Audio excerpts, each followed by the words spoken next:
morning. Today we are going to do a practice for the psoas. If you haven't heard me talk about the psoas before, this is kind of my favorite muscle. The psoas runs really deep from the back of the spine, right here about around where your belly button is, and then comes down deep inside the body and then crosses over to the front of the hip and attaches to the inside of the femur. So the psoas is responsible for drawing the knee up towards the body, like when we step. The psoas contracts, draws the knee up. So, really important muscle, but when we're stressed or worried or anxious, our natural inclination is to want to curl up into a fetal position, to draw the knees into the body, tuck in tight, contracting the psoas.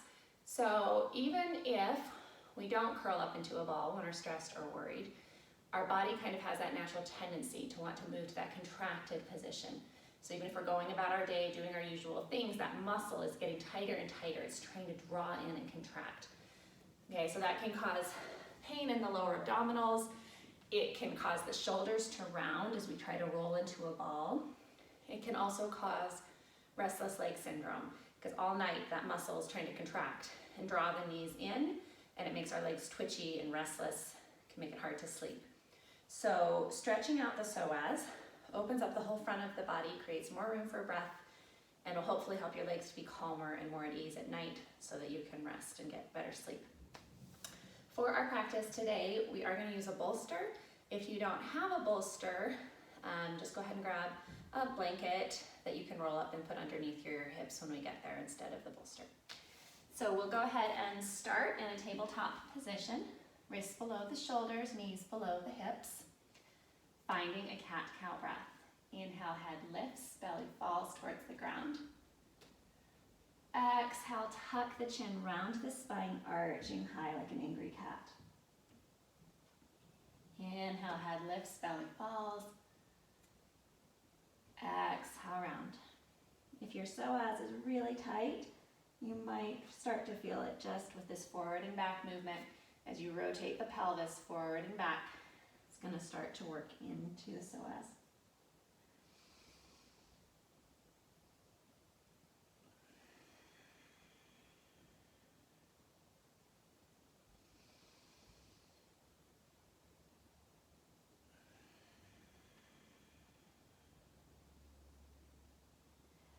Maybe take a little bit of organic movement, maybe shift side to side, or little circles, or front and back. Just finding lots of mobility in the spine and the hips, starting to loosen everything up. Then when you're ready, tuck the toes under, lift your hips high, downward facing dog. First down dog of our practice, so just gently pedal it out, bend one knee, and then the other, nice and easy. Finding length in the spine. Inhale, look between your hands, walk your feet to your hands, bend both knees, let the body melt over the legs. Just give a little wiggle in the hips, the shoulders, the head.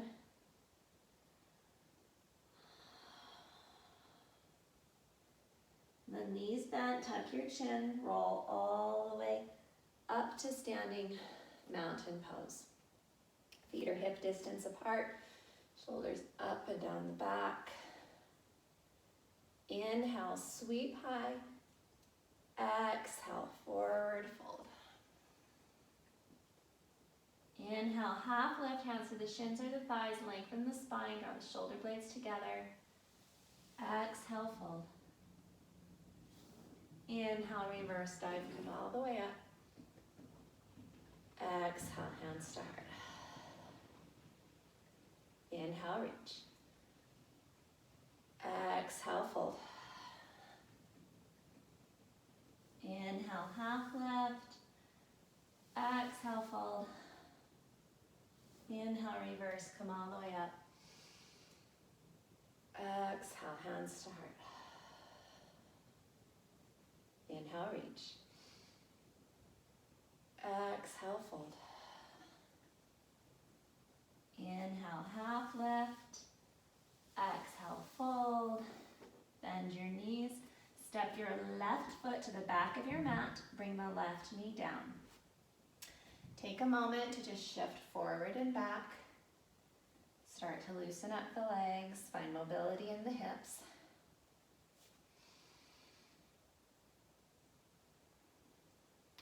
And then come forward to a lunge. Your front knee is directly over the front ankle. If you need to, wiggle the front foot forward a little bit. Bring your hands to your thigh. Press into the thigh. Lift the heart. Hips are going to shift forward and down just a little bit. Find a stretch in the top of the hips, starting to tap into the psoas. Press into the legs, shift the hips forward and down, and then lift the heart. Lift your gaze up towards the ceiling. Take some deep breaths.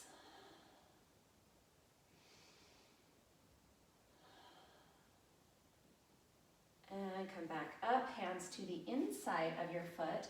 Heel toe your foot to the outer edge of your mat. Toes are turned out to a 45. If you need to, take a little bit of movement here, kind of loosen up the hips. And then staying here in our lizard pose for a few breaths. You can stay right here on your hands, or you can use a block or a bolster. Come down onto one elbow or two elbows. Just breathing into the space. So we always want to be on the edge of our stretch. So we're feeling a good stretch, we're feeling an opening in the hips, there's no pain. If at any point there's pain, or your body's like, no, this is a bad move for us, then you need to ease up a little bit. Your body's your greatest teacher, so tuning in, listening to what the body needs today.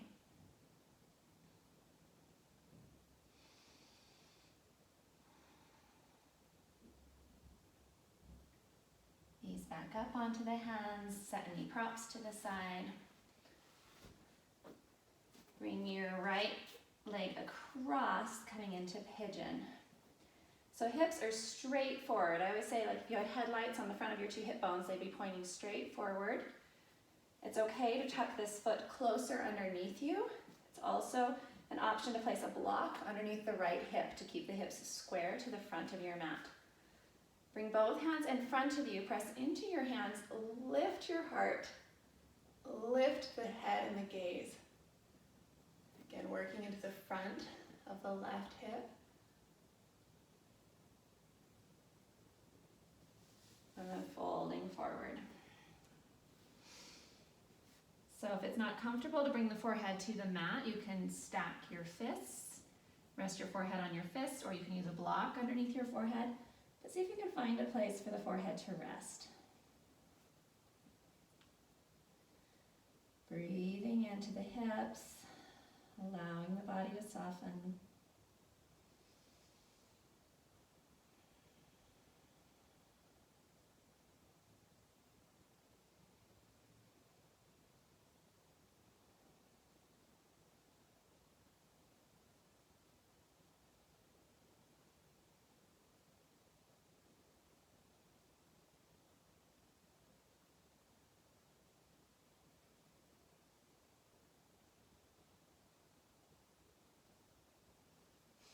Back up onto your hands, bend your back knee, maybe just drawing the heel towards the glutes, maybe reaching back with the left hand for your left foot.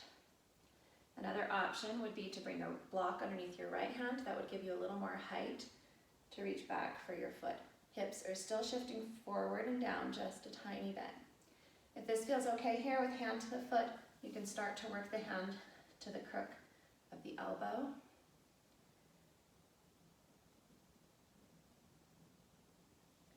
And release. Tuck the back toes under, bring your right leg back, give a little shake, and find your down dog. Find your breath in and out.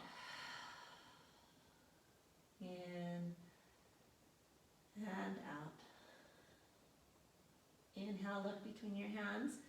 As you exhale, step your feet to the top of your mat. Inhale, half lift. Exhale, fold. Inhale, reverse dive, come all the way up. Exhale, hands to heart. Inhale, reach high. Exhale, fold. Inhale, half lift. Exhale, fold, bend your knees, hands to the mat. Step your right foot back. Bring your right knee to the mat. Shift forward and back. Loosening up the hips. Maybe flexing the front toes as you go back. And coming forward to your lunge. Left knee is directly over the left ankle. Hands to the thigh. Hips shift forward and down. No pain in the low back. So the core is strong and engaged. Press into the thigh. Lift the heart. Lift the gaze. Breathe, especially deep into the hips. Creating all that space in the front of the body, lengthening the psoas.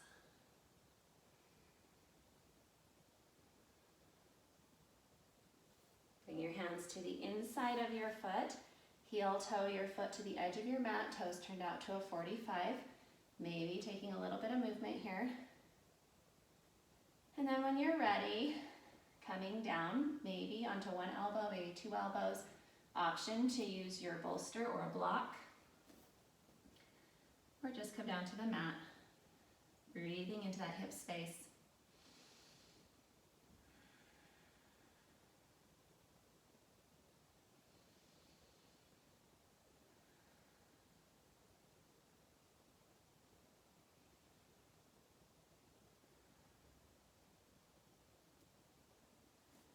Back up onto your hands, work your left leg across, bringing the knee behind your wrist. Again, the foot can be tucked in closer to the body if that makes it easier to keep the hips square, or the foot can come a little closer to the top of your mat. Also an option to place a block underneath your hip to keep the hips square. There's a tendency in this pose to kind of want to drop to one side. You want to keep the hips square to the top of your mat. Hands in front of you, press into your hands, lift your heart.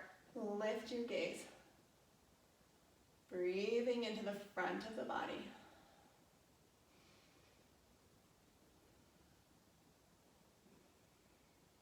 And folding forward. Find a place for the forehead to rest.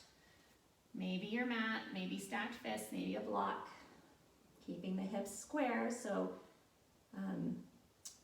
avoiding the dropping onto the left hip and kind of skewing the hips to the side. Find your breath.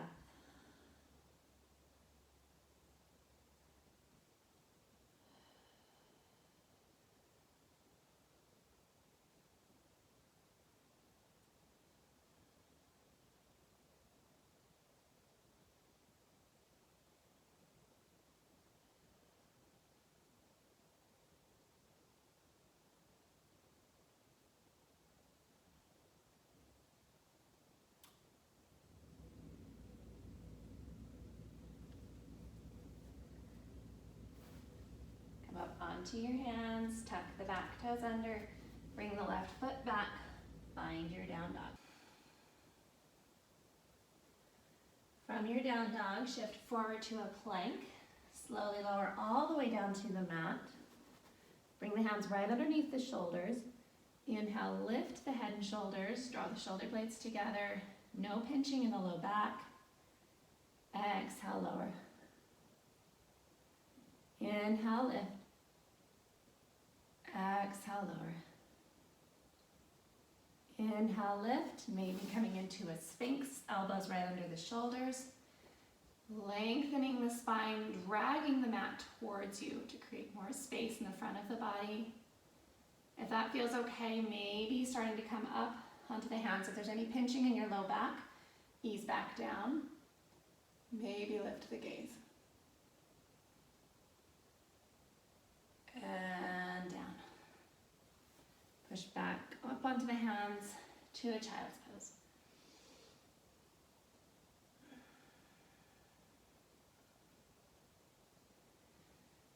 And then bring both legs in front of you. Take your bolster or a rolled up blanket or towel, place it underneath your sacrum. So your sacrum's that flat bone on the back of your pelvis. So the bolster should be underneath the hips, not under the low back. So it should feel really solid like a shelf. Bring the soles of the feet together, let the knees fall out. If this causes any pain in the low back, then either come to a blanket or come just flat down on the floor. But this will give more opening in the front of the hips to have a bolster or a blanket underneath the knees. Hands can T or come to cactus arms, or you can rest both hands on your belly right over your hip bones. We're going to take a two-part inhale and then an exhale. So inhaling, hold for just a quarter of a second, inhale again. See if you can fill up the space over the hip bones like you're blowing up a balloon. Exhale.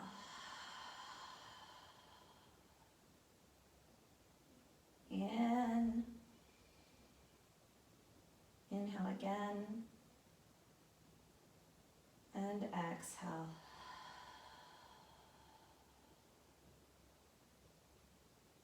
In. Inhale again. Exhale.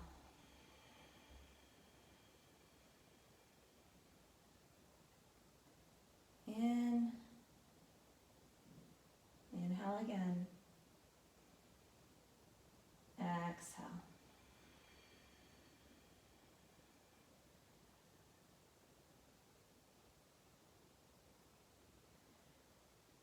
Continue with this two-part inhale and exhale. You may feel the legs start to twitch a little bit. That's okay. That's the psoas kind of crying uncle and giving up, letting those muscles relax, letting the legs fall open and soften. Continuing with that two-part inhale, inhale, inhale again, and exhale.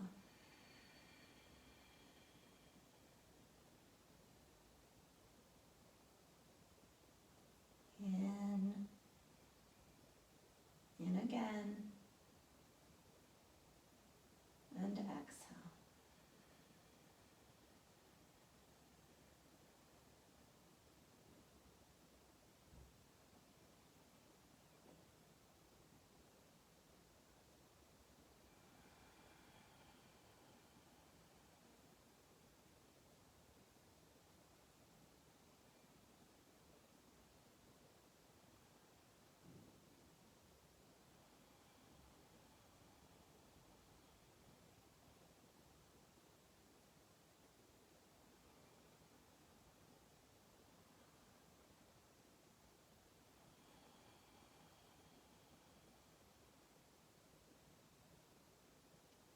Taking one more deep breath in.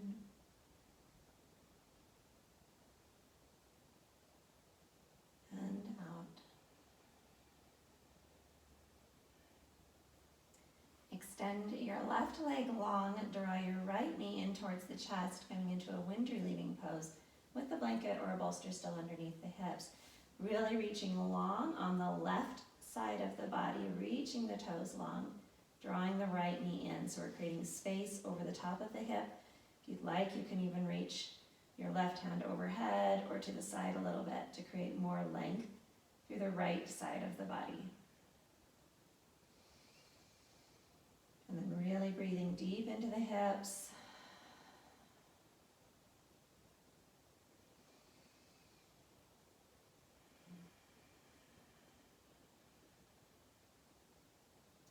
Inhale, reaching as long as you can, and with each exhale, feeling the body soften and open.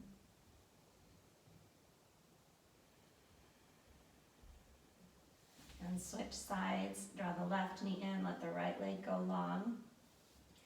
Creating as much length as possible on the right side of the body, drawing the left knee in, stretching across the hips, opening that space.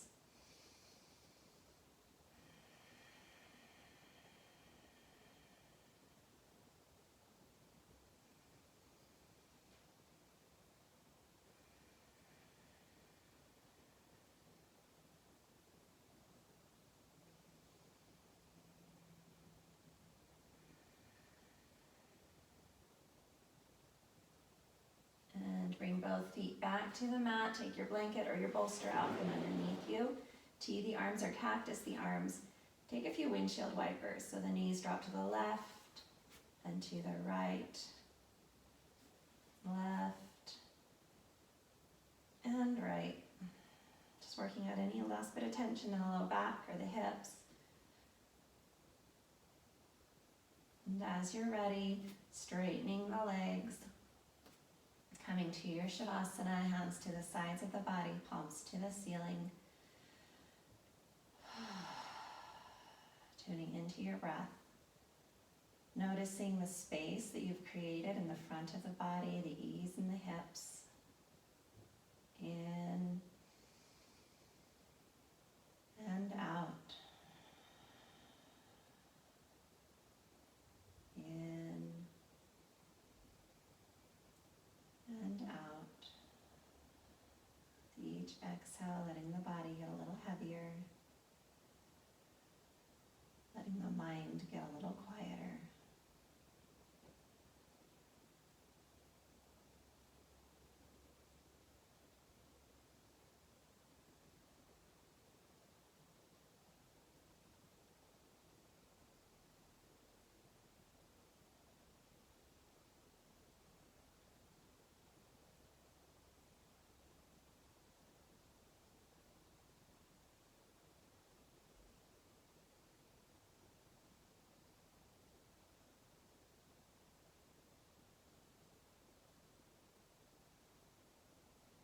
Gently bring your awareness back to your breath.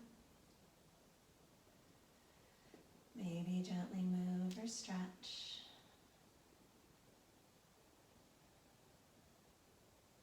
And as you're ready, roll to one side.